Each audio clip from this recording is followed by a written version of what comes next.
Myth inspired idioms part 5. Number 1. Herculean task, a very difficult task. হারকুলিয়ান ছিল একজন Greek দেবতা। সে তার জীবনে অনেক অসাধ্য কাজ সাধন করেছিল, তার মধ্যে সে সিংহদের মেরে ফেলেছিল, হাইড্রাকে মেরে ফেলেছিল। ওইখান থেকে প্রবাদটা প্রচলিত, হারকুলিয়ান টাস্ক। নাম্বার 2. অ্যাডোনিসও একজন গ্রিক দেবতা ছিল। সে ছিল খুবই সুদর্শন এবং সেজন্য সুদর্শন কোনো ব্যক্তিকে বলা হয় অ্যাডোনিস। নাম্বার 3.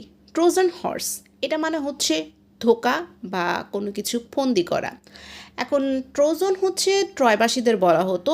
ট্রয়বাসী আর গ্রিকদের মধ্যে একটা যুদ্ধ হয়েছিল, যেখানে যুদ্ধের এক পর্যায়ে গ্রিকবাসীরা ট্রয় নগরীতে একটা ঘোড়া উপহার পাঠিয়েছিল। এই ঘোড়াতে মূলত গ্রিকদের সৈন্যরা লুকায়িত ছিল।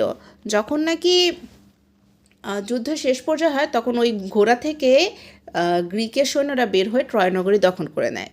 ওইখান থেকে এই প্রবাদটা প্রচলিত। নাম্বার 4. মিদাস টাচ, ইউকেতে এটা গোল্ডেন টাচ হিসেবেও বলা হয় এবং এটার মানে হচ্ছে কোনো কিছু ধরলে সেটার ভালো ফলাফল পাওয়া বা সাকসেস হওয়া। এখন রাজা মিদাসকে তো আমরা সবাই চিনি।